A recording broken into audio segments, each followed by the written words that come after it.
Okay guys, yes, you heard it here first. I'm actually building the Lego. The Lego that I've had for about 3 or more years, that I keep saying I'm going to build, and I've never got around to building. So I'm actually going to do it for a change. And that is, of course, the Lego in this lovely big box, which has been sitting down there for ages in the corner.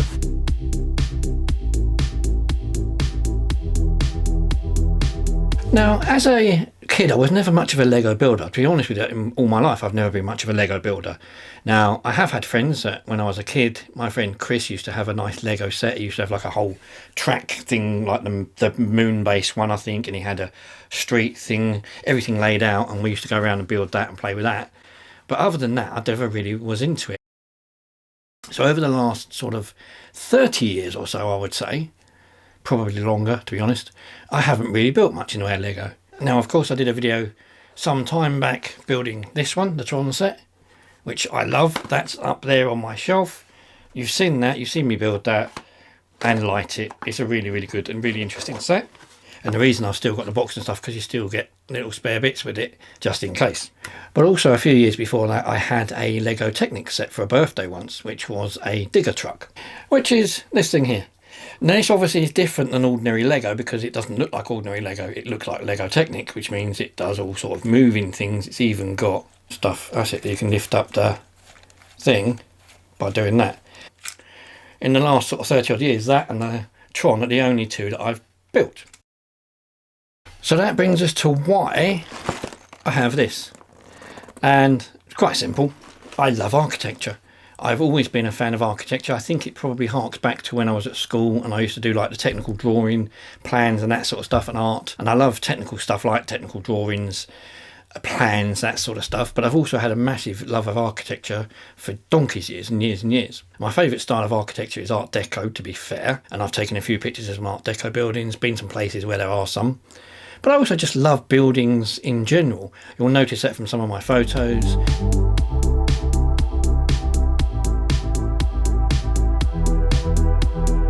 It's like a couple of times I've been to Paris. Paris is a romantic city, but it's not the most romantic city in the world, and I haven't gone there for romance. I've gone there to look at the buildings, street furniture like the metro signs and all the statues and all that sort of stuff. The Arc de Triomphe, the Eiffel Tower, Palace de Concorde, that sort of stuff. It's a beautiful city for buildings. Buildings are amazing. Also, I even watched when the kids were watching a programme called Miraculous Tales of Ladybug and Cat Noir, which is still on, to be honest with you, and it's actually quite a good series. It's a sort of a kids program. It's sort of like a bit of a mix of sort of like Japanese ninja stuff and Japanese fairy tales, with a woman who turns into a ladybug, or a ladybird as we call it in the UK, a boy that turns into a cat, and then other people that turn into other things. But it's all set in Paris, and it's all set around Paris, and you see all the buildings and that, so it's actually quite interesting to watch, to be fair.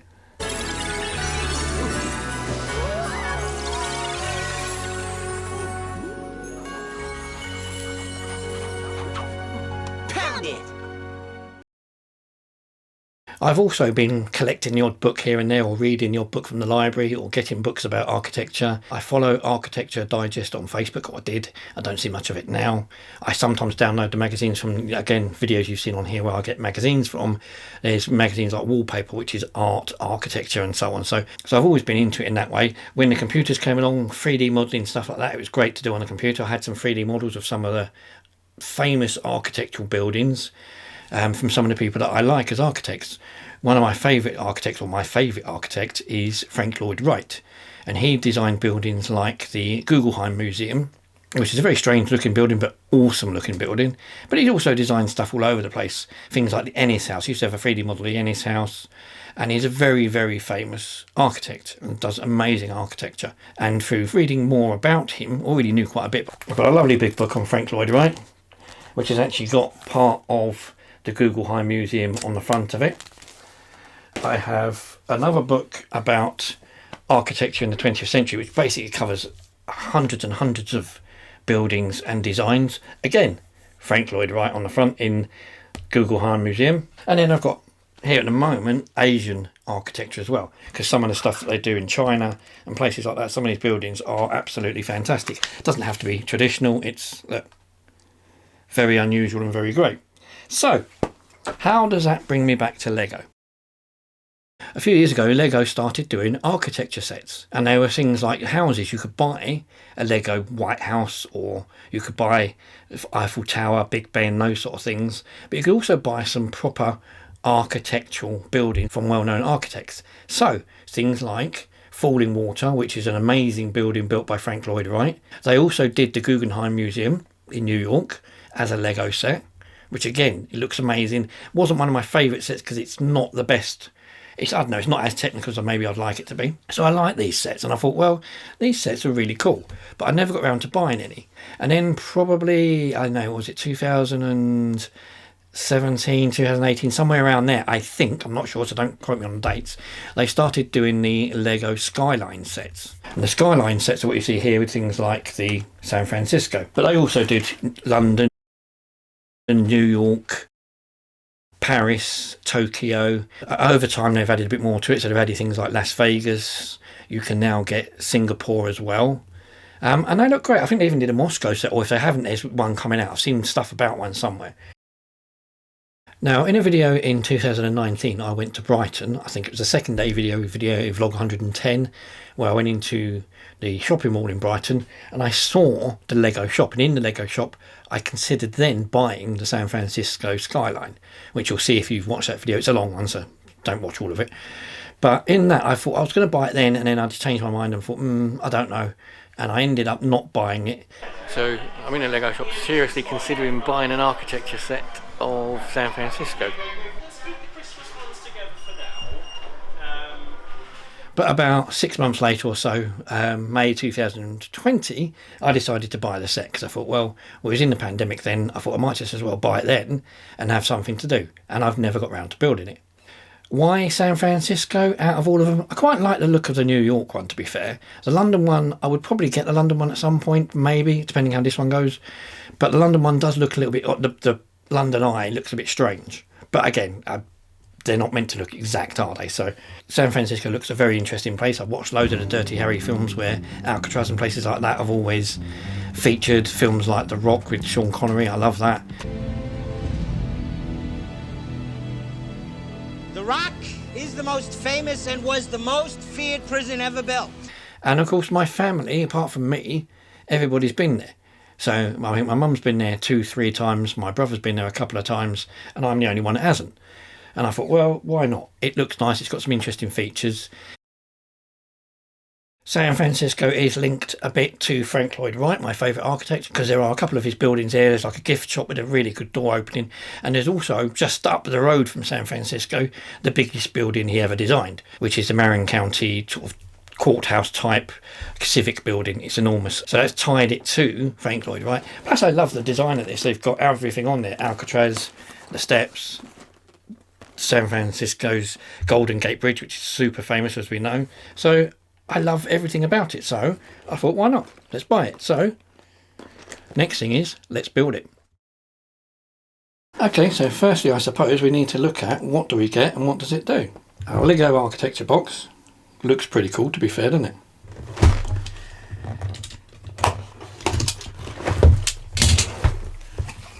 A box full of bits. We'll get to that in a minute. So with Lego, as always, we get a really nice book. The book tells us everything we need to know. It's quite thick because it's got all the building instructions.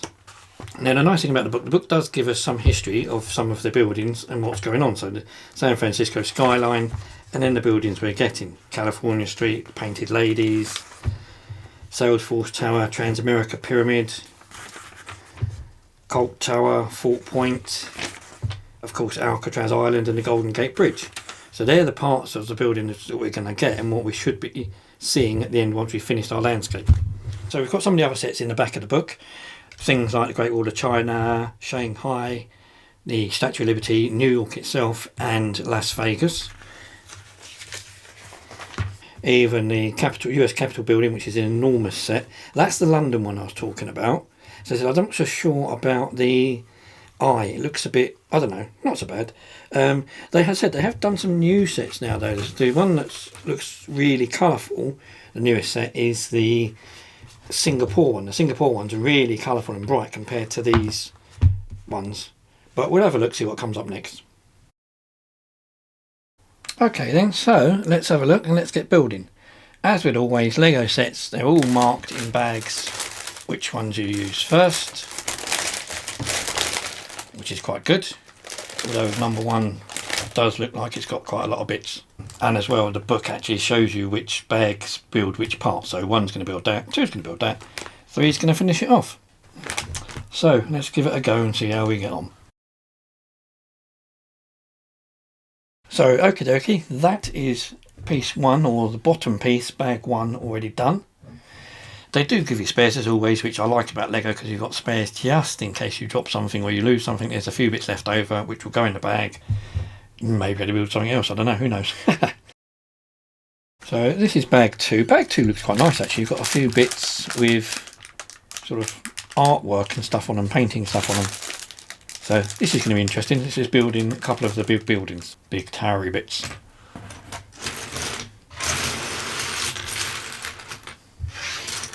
Right, let's go.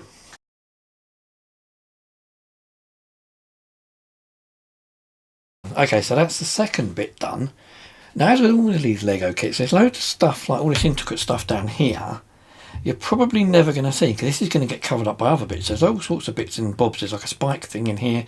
There's all sorts of weird bits that are hidden away as part of foundations you'll never actually see in the finished model. So far, not looking too bad actually. Quite liking this. And again, more spare bits. Our third part comes with two bags. And still little bags in the bags, inside those bags, which is just a real pain. The good thing though, the nice thing about this book, as you're going through building it, there's facts keep appearing. So there's facts telling you about how the windows are kept clean on the towers and about the bridge and everything. So as you're reading through, it's not just a build, it's factual and information as well, which is really interesting.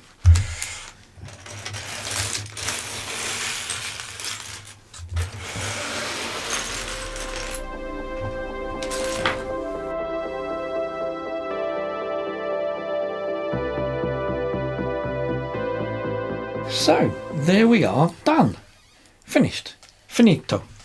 I really like it. I think it looks really cool. Got again more spare bits. Now the spare bits that I have got will go into my bags that I use for my watch pieces, I think. Little bags like these.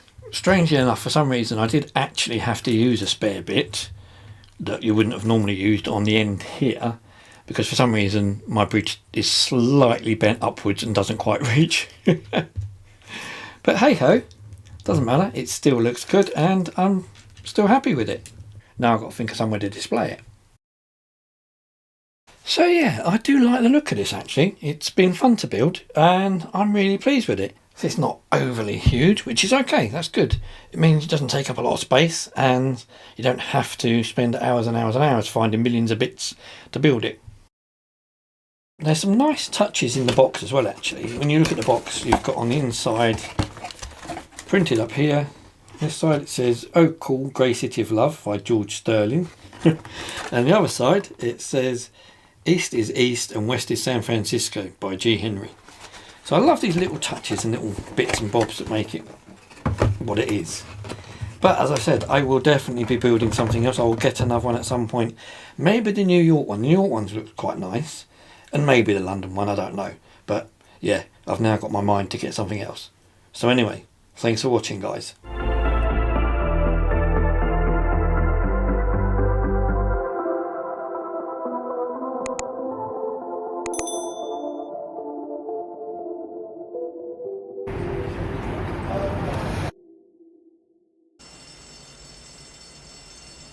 I know what you're thinking. Did he fire 6 shots or only 5? Well, to tell you the truth, in all this excitement, I've kind of lost track myself. But Ian, this is a 44 Magnum, the most powerful handgun in the world, and would blow your head clean off. You've got to ask yourself one question. Do I feel lucky? Well, do you, punk?